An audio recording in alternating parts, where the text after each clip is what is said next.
So one of the things I'm always doing is I'm always returning back to beginner texts and beginner books, and I'm always attending talks and lectures and workshops, even about stuff I already know, because I want to know how I can teach better. I always ask myself the question of like, how are other people teaching? How are other people presenting this information? And seeing if I can incorporate some of their techniques into my own lectures, workshops, writing, all of that stuff, and hopefully translate over to here on YouTube. So part of that quest, I picked back up the Weiser Concise Guide to Aleister Crowley, which is one of these classic beginner books that I recommend to a lot of people. It's a tiny little thing. This thing gives a fantastic overview to basically all of Thelema and Aleister Crowley, as well as some of the Thelemic orders, the AA and OTO.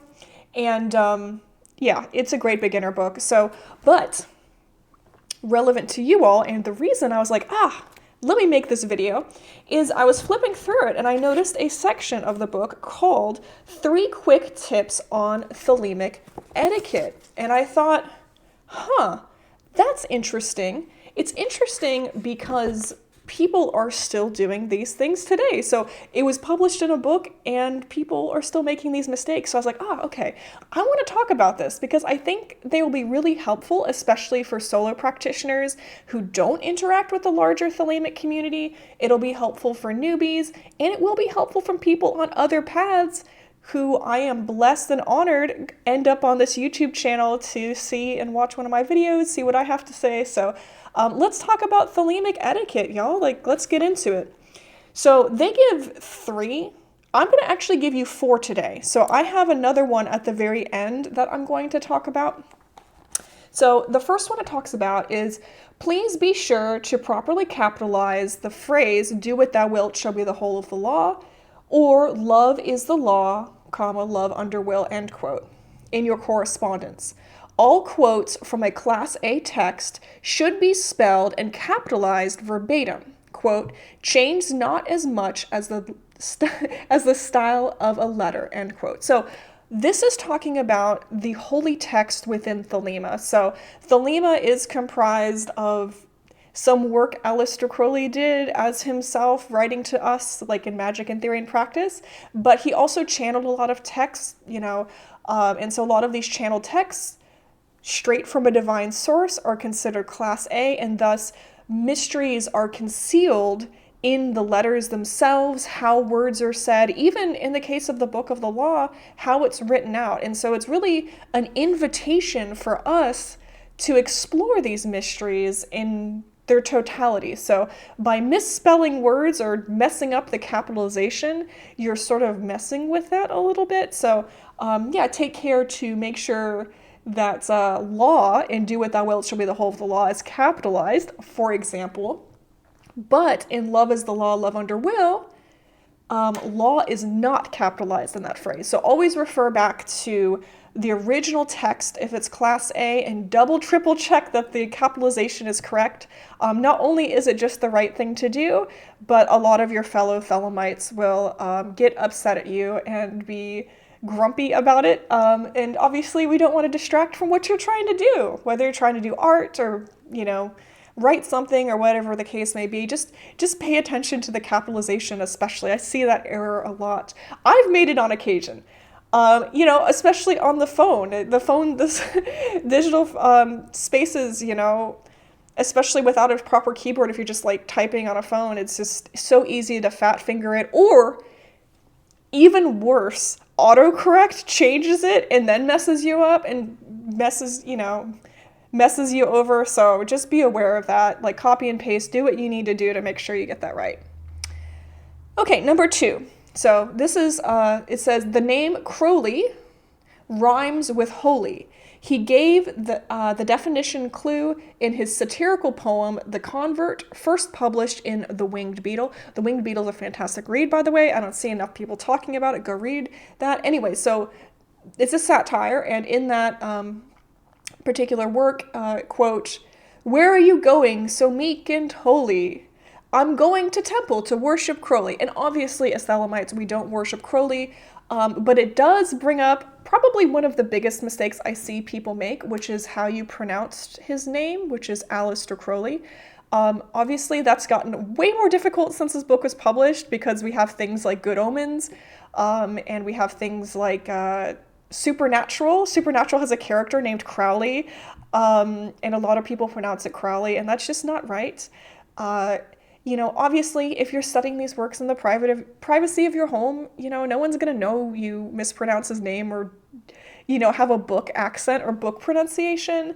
But if you're someone who's a content creator, especially, or like an author or writer, I expect y'all to do better.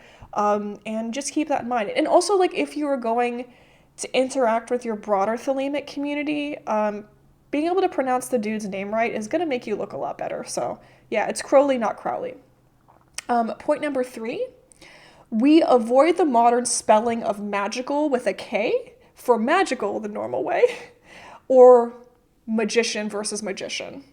There is not a single example of Aleister Crowley using that spelling with a K for magical and magician.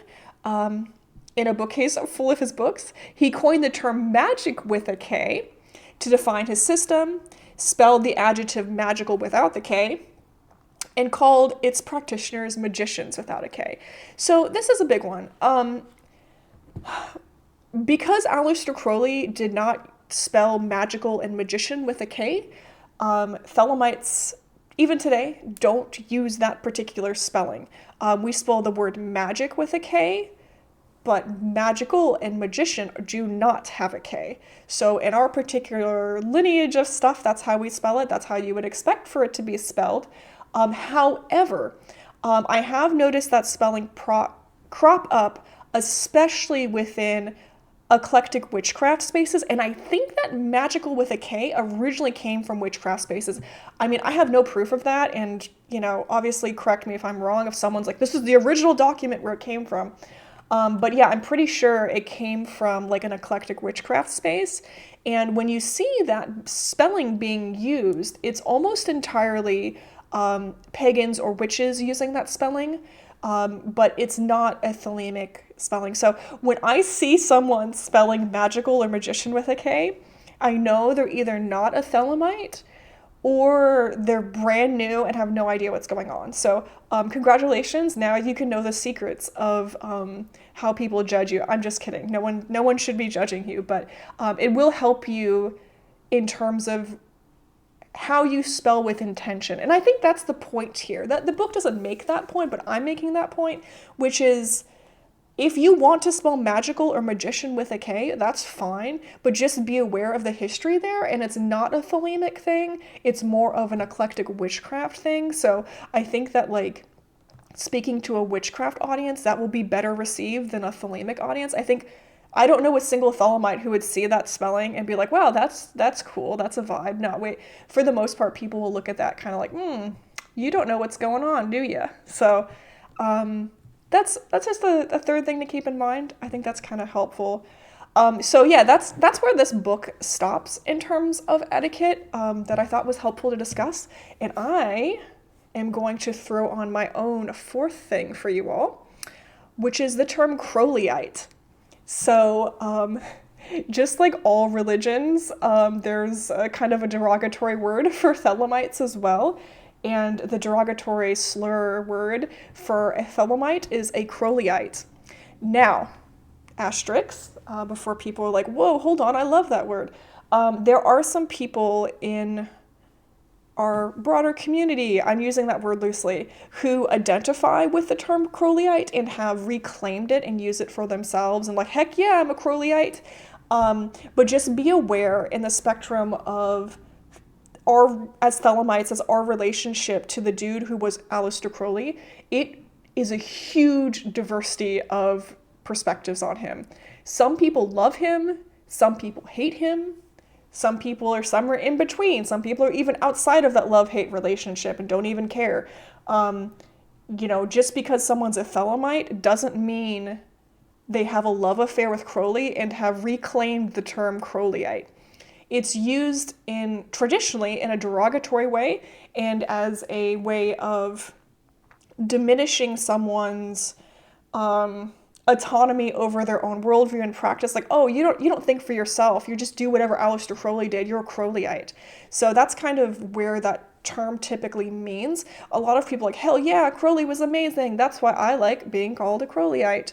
But just know that those people are themselves, and a lot of other people will be offended by that term. At the end of the day, a lot of us like to think we transcend being offended or like thinking someone is rude or weird, but we're just humans. And like a lot of people will legitimately be offended if you call them a Crowleyite. So the proper term for referring to us practitioners of Thelema is Thelemite. And Thelemite comes out of our original sacred holy text, the Book of the Law, where it says refer to us as Thelemite. So yeah, just be aware of that term Crowleyite. It's really a disrespectful one in general and is considered as such. So I would say the best rule of thumb, if you care about, I don't know, having good relations with a Thelemite, obviously if you don't care and you want to use language as you want, do it.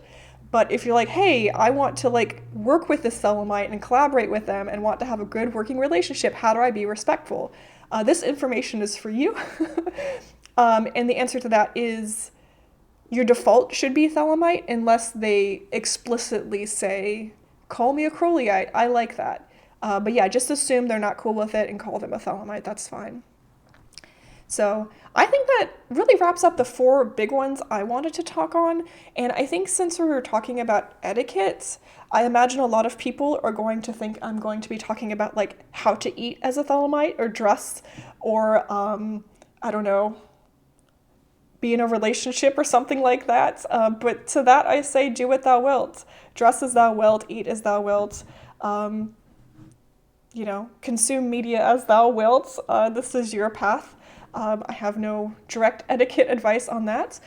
In general, I think it's always helpful, and this isn't even an etiquette thing, but I think it's always helpful to keep in mind that Thelemites are as diverse as any other group of people. So, where some people may be cool with something, others won't. We all come from different backgrounds.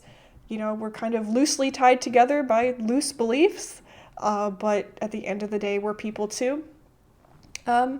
And if you are coming into a Thelemic space as an outsider, I would say, like if the space is like OTO, for example, and you're interested in attending your first Gnostic Mass, don't be afraid to ask questions.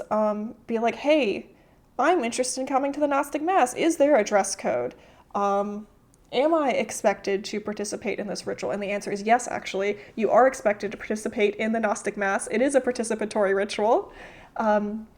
But your mileage may vary. So I would say just keep an open conversation. I mean, that's pretty general advice for really anyone in the world. But keep in mind that Thelemites are people too and super diverse. Not all Thelemites are kinky, polyamorous, queer, whatever. We are all out here living our own lives. And and again, not all of us participate in the world the same way. I will say also, we're all people, individuals, but I hope those 4 pieces of advice for you all you find particularly helpful.